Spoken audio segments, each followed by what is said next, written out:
Chandrababu Naidu TDP తలుపులు తీస్తే YCP ఖాళీ అంటారు. చంద్రబాబు నాయుడికి మతి భ్రమించి మా పార్టీలో జరుగుతున్నటువంటి సీట్ల మార్పులు చేర్పుల గురించి, అదేవిధంగా కదలరా అని చెప్పి ఈయన కదిలి వెళుతూ వాళ్ళ దగ్గరికి ఉపన్యాసాల్లో అక్కడ ఉన్నటువంటి శాసనసభ్యుల్ని, మా మంత్రుల్ని, మా ముఖ్యమంత్రిని ఆయనకి నోటికి ఇష్టం వచ్చినట్టు ఇట్టే కార్యక్రమం పెట్టుకున్నాడు. ప్రజలకు ఏం చేస్తానన్నది చెప్పట్లేదు.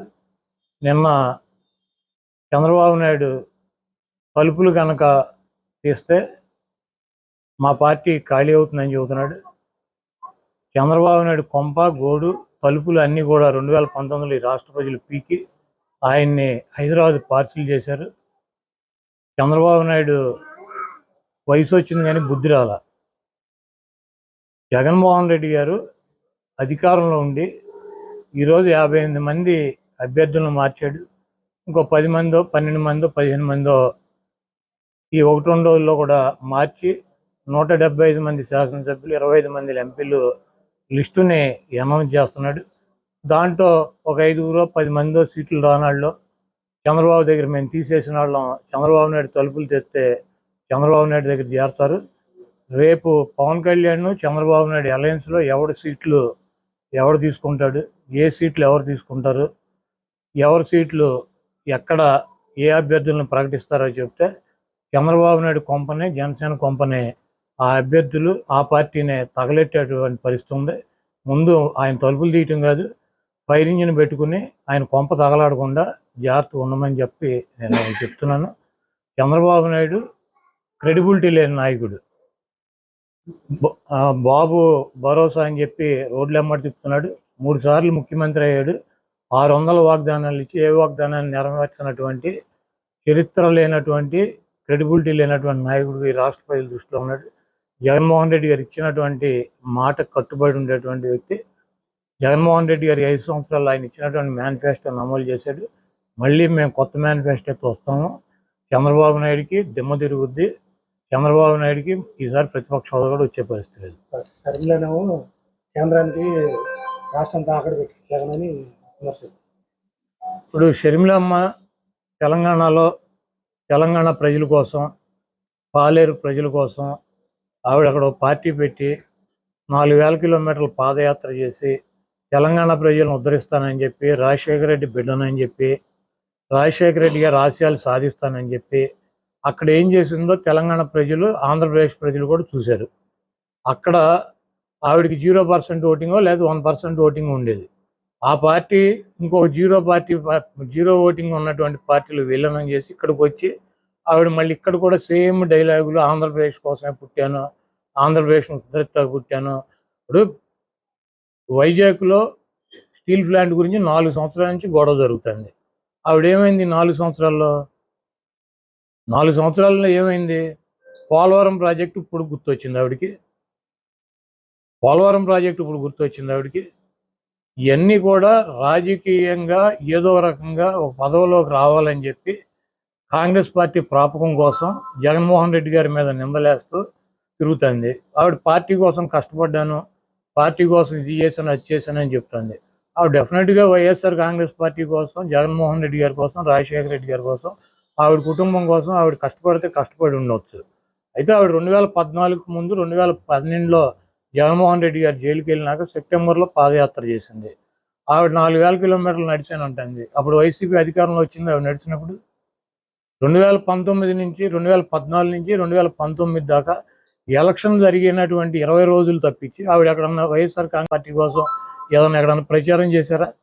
వైఎస్ఆర్ కాంగ్రెస్ పార్టీ కోసం ఎక్కడన్నా ఆవిడ పనిచేసిందా? 2014లో వైఎస్ఆర్ కాంగ్రెస్ పార్టీ ఓడిపోయి 23 మంది ఎమ్మెల్యేలను చంద్రబాబు తీసుకుని వెళ్ళిపోతే జగన్మోహన్ రెడ్డి గారు ఇడుపులపై నుంచి ఇచ్చేపురం వరకు పాదయాత్ర చేశాడు. ఆ పాదయాత్రలో ఆవిడ ఎక్కడన్నా పాల్గొందా? లేకపోతే వైఎస్ఆర్ కాంగ్రెస్ పార్టీ కోసం, కార్యకర్తల కోసం, నాయకుల కోసం, కార్యకర్తల మీద, నాయకుల మీద దాడులు జరిగి చంద్రబాబు నాయుడు ఆధ్వర్యంలో తెలుగుదేశం పార్టీ నాయకుల్ని చంపితే, కార్యకర్తలను చంపితే ఆవిడ ఎక్కడికన్నా వచ్చిందా? 5 సంవత్సరాల్లో 20 రోజులు ఎలక్షన్ నోటిఫికేషన్ వచ్చినాక 20 రోజులు బస్సులో ఆవిడ ఒక 40 మీటింగులు చెప్పింది. ఆవిడ 20 మీటింగులు 20 రోజులు 40 రోజులు 40 మీటింగులు చెబితే వైఎస్ఆర్ కాంగ్రెస్ పార్టీకి 151 సీట్లు వచ్చినాయి. జగన్మోహన్ రెడ్డి గారు 16 నెలలు జైల్లో ఉంటే ఆవిడ 7 నెలలు పాదయాత్ర చేసింది. ఆవిడ పాదయాత్ర చేయగానే ఆవిడ గెలిపించేసిందా 2014లో వైఎస్ఆర్ కాంగ్రెస్ పార్టీని? నేను కష్టపడ్డానంటే ఎవరి కోసం కష్టపడింది ఆవిడ? ఈ రాష్ట్ర ప్రజల కోసం కష్టపడింది, అన్న కోసం కష్టపడ్డాను, నిస్వార్థంగా కష్టపడ్డానని చెబుతుంది. నిస్వార్థంగా కష్టపడినప్పుడు ఇప్పుడు ఈ రోజు వచ్చి 4 సంవత్సరాలకి ఇంకా ఎన్నికలు 3 నెలలు ఉందనగా స్టీల్ ప్లాంట్ ప్రైవేటీకరణ చేసేస్తున్నాడు మోడీ. ఏం చేయాలి? ఈవిడ నిన్న లేఖ రాసింది. మేము ఇట్లాంటి లేఖలు 100 రాసాం. ఇటువంటి లేఖలు 100 రాసాం. పోలవరం ప్రాజెక్టు కేంద్రం కట్టాల్సినటువంటి ప్రాజెక్టు చంద్రబాబు నాయుడు తీసుకున్నాడు. ఆ రోజు ఏమన్నా మాట్లాడింది ఈవిడ? ఒక 50,000 కోట్ల రూపాయల ప్రాజెక్టుకి నిర్వాసితులకు ఇవ్వాలి, మన డబ్బులు ఏమైనా తెచ్చేస్తుందా? ఏం చేయాలి? మరి కాంగ్రెస్ పార్టీ పెట్టినటువంటి వాగ్దానాలు అమలు చేయలే. మరి దేశవ్యాప్తంగా కాంగ్రెస్ ఎందుకని రిజైన్ చేయట్లా? కాంగ్రెస్ పార్టీ ఎందుకు పోరాట్లా? మేము పెట్టిన చట్టం ఎందుకు చేయవు మోడీ అని చెప్పి వాళ్ళు ఎందుకు అడగట్లా? వాళ్ళకి బాధ్యత లేదా? అది ప్రతిపక్ష పార్టీ కదా దేశంలో కాంగ్రెస్ పార్టీ. వాళ్ళకేం సంబంధం లేదా కాంగ్రెస్ పార్టీకి ఆంధ్రప్రదేశ్ గురించి? ఈ 10 సంవత్సరాల్లో ఏమన్నా కాంగ్రెస్ పార్టీ పార్లమెంట్లో అడిగింది ఆంధ్రప్రదేశ్ గురించి? మన ఏమైనా ఎంపీలతో రిజైన్ చేయించిందా? మొన్న ఏముంటుంది ఆవిడ ప్రతిపక్ష నాయకుడిగా ఉండగా ఎంపీలతో రిజైన్ చేయించావు, అవిశ్వాస తీర్మానం పెట్టామని చెప్తుంది. ఎవరు పెట్టారు అవిశ్వాస తీర్మానం? ఎంపీలతో ఎవరు రిజైన్ చేయించారు? చంద్రబాబు నాయుడు గారి పార్ట్నరు దత్తపుత్రుడు పవన్ కళ్యాణ్ ఆ రోజు జగన్మోహన్ రెడ్డి నీకు దమ్ముంటే అవిశ్వాస తీర్మానం పెట్టు, నేను ఢిల్లీ వెళ్ళి అన్నా డిఎంకేతో మాట్లాడతాను, అట్లాగే కర్ణాటక వెళ్ళి దేవగౌడ్ గారితో మాట్లాడతాను, పశ్చిమ బెంగాల్ వెళ్ళి మమతా బెనర్జీ గారితో మాట్లాడతాను, యూపీ వెళ్ళి వాళ్ళతో మాట్లాడతాను, బీహార్ వెళ్ళి వీళ్ళతో మాట్లాడతాను ఆయన చెప్పాడు. నువ్వైతే మాట్లాడి మేము అవిశ్వాస తీర్మానం పెడతానని పెట్టాం. పెడితే చంద్రబాబు నాయుడు వచ్చి నేనే పెడతానని చెప్పి ఆయన పెట్టాడు. పవన్ కళ్యాణ్ కదా అవిశ్వాస తీర్మానం పెట్టి జగన్మోహన్ రెడ్డి నీకు దమ్ముంటే వాళ్ళందరితో మాట్లాడి నీకు మద్దతు తెలిపిస్తానని చెప్పింది. నువ్వు మాట్లాడు, దమ్ముంటే కాంగ్రెస్ పార్టీతో మాట్లాడు, మోడీ గారి మీద అవిశ్వాస తీర్మానం పెట్టించు. ఆ రోజు పవన్ కళ్యాణ్ తీసుకున్న పాత్ర నువ్వు తీసుకో. గతం మర్చిపోయి ఏం జరిగిందో మర్చిపోయి జగన్మోహన్ రెడ్డి గారు అవిశ్వాస తీర్మానం పెట్టాడని చెప్తుంది ఆవిడ. కనీసం ఈ రాష్ట్రంలో ఏం జరుగుతున్నాయి పరిస్థితులు కూడా ఆవిడకి తెలవనటువంటి పరిస్థితి. ఇక్కడ జరుగుతున్నటువంటి 17 మెడికల్ కాలేజీలు కట్టాం, అది అభివృద్ధి కాదా? 16,000 మంది సచివాలయాలు కట్టాం, అది అభివృద్ధి కాదా? 10 మందికి ప్రతి గ్రామంలోని సచివాలయం ఎంప్లాయ్మెంట్ ఇచ్చాడు. దాదాపు 2 లక్షల పైన సచివాలయంకి ఉద్యోగాలు ఇచ్చారు, గవర్నమెంట్ ఉద్యోగాలు. 53,000 మందిని మెడికల్ సిబ్బందిని తీసుకున్నారు. అదేవిధంగా 2,57,000 కోట్ల రూపాయల సంక్షేమ కార్యక్రమాల కింద అనేక కుటుంబాలకు ఆర్థిక సహాయం చేశాం. అదేవిధంగా 4 షిప్ పోర్టులు రన్నింగ్లో ఉన్నాయి, కడుతున్నారు. షిప్ జట్టీలు కట్టాము. అదేవిధంగా నాడు నేడు మీద 45,000 మంది పిల్లలకి చదువుకునే పిల్లలకి స్కూల్స్ ఆధునీకరణ చేశారు. వాళ్ళకి మంచి బట్టలు, బూట్లు, వాళ్ళకి ఇంగ్లీష్ మీడియం, వాళ్ళకి ఉన్నతమైనటువంటి విద్య చెప్పించేటువంటి కార్యక్రమం, వాళ్ళకి భోజనాలు పెట్టేటువంటి కార్యక్రమం. ఆరోగ్యశ్రీలో రాజశేఖర రెడ్డి గారు పెట్టిన 1000 అంబులెన్సులు తీసుకొచ్చారు. చంద్రబాబు నాయుడు మూలపడేస్తే 104లు ఇంటింటికి వెళ్ళి మెడికల్ క్యాంపులు పెట్టి ఆరోగ్యాన్ని రాజశేఖర రెడ్డి గారి పేరు పెట్టి వైఎస్ఆర్ ఆరోగ్యశ్రీ దాని పేరు. ప్రతి పథకానికి రాజశేఖర రెడ్డి గారి పేరు పెట్టి రాజశేఖర రెడ్డి గారు అడుగుజాడలో నడుస్తున్నటువంటి వ్యక్తి జగన్మోహన్ రెడ్డి గారు. మీకేమన్నా తగాదాలు ఉంటే మీకేమన్నా పర్సనల్గా మాట్లాడుకోండి. ఊరిని ఆ కాంగ్రెస్ పనికిమాలిన పార్టీలో చేరి రాష్ట్రాన్ని సర్వనాశనం చేసి విడగొట్టినటువంటి ఆ కాంగ్రెస్ పార్టీలో చేరి ఆ పనికిమాలినటువంటి తీసేసిన తహసీల్దారులాగా ఆ 10 మంది పనికిమాలిన నాయకులను వేసుకుని రాజశేఖర రెడ్డి బిడ్డ అని తెలంగాణలో ఆయన పరువు తీసి ఆయన పేరు మీద పార్టీ పెట్టి ఆ పార్టీని తీసుకెళ్లి మూసీ నది లాంటి కాంగ్రెస్ పార్టీలో కలిపి ఇక్కడికి వచ్చి జగన్మోహన్ రెడ్డి గారి మీద నిందలో జగన్మోహన్ రెడ్డి గారిని విమర్శిస్తుంది. ఇదంతా కూడా మంచి పద్ధతి కాదు. ఆవిడకి ఏమైనా పర్సనల్గా ఉంటే పర్సనల్గా చూసుకోవాలి.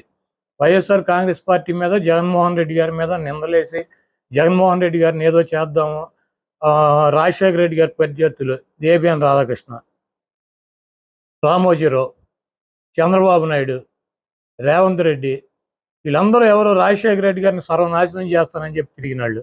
పవన్ కళ్యాణ్ రాజశేఖర రెడ్డి గారు పంచోడు కొట్టి తరిమి కొడతానని చెప్పినటువంటి పవన్ కళ్యాణ్ వీళ్ళందరూ ఇళ్ళకెళ్ళి వీళ్ళందరితో కలిసి రాజశేఖర రెడ్డి గారు రక్తం పంచుకుని రాజశేఖర రెడ్డి గారి ఆశయాలని నిలబెట్టి ఈరోజు ఇంకా రాజశేఖర రెడ్డి గారు చనిపోయి 15 ఏళ్ళైనా రాజశేఖర రెడ్డి గారి పేరు రోజు ప్రతివాడు తలుస్తున్నాడంటే దానికి కారణం జగన్మోహన్ రెడ్డి గారు. తండ్రి పేరు నిలబెట్టినటువంటి తనయుడిని నాశనం చేయటానికి వచ్చి ఇవన్నీ కూడా రాష్ట్ర ప్రజలు గమనిస్తున్నారు. తప్పకుండా కాంగ్రెస్ పార్టీకి, సోనియా గాంధీకి, రాహుల్ గాంధీకి మాడు పగిలిపోయేటట్టు ఈ రాష్ట్ర ప్రజలు ఈసారి 0% ఓటింగ్ ఇస్తారు. ఇంకోటి చెప్పుద్ది ఆవిడ ఏ రోగానికైనా ఒకటే ట్యాబ్లెట్, పోలవరం అవ్వాలన్నా కాంగ్రెస్ అధికారంలోకి రావాలి, ప్రత్యేక హోదా రావాలన్నా కాంగ్రెస్ అధికారంలోకి రావాలి, స్టీల్ ప్లాంట్ అయినా కాంగ్రెస్ అధికారంలోకి రావాలి, ఏ సమస్య తీరాలన్నా కాంగ్రెస్ అధికారంలోకి రావాలని చెప్పింది. అసలు కాంగ్రెస్ పార్టీ ప్రతిపక్ష హోదా వచ్చే పరిస్థితి ఉందో ఈరోజు రాష్ట్రంలో? మోడీ గారికి 350 సీట్లు వస్తాయని చెబుతున్నారు. నరేంద్ర మోడీకి 350 సీట్లు వస్తాయని ప్రతి సర్వేలన్నీ చెబుతున్నారు. చెబుతుంటే కాంగ్రెస్ పార్టీ అధికారంలోకి వద్దంటే నితీష్ కుమార్ వెళ్ళిపోయాడు, మమతా బెనర్జీ వివాదాలు, ప్రతి వాళ్ళు ఇండియా కూటమి పెట్టారు. ఆ కూటమి ఒక్కొక్కటి వెళ్ళిపోతున్నారు.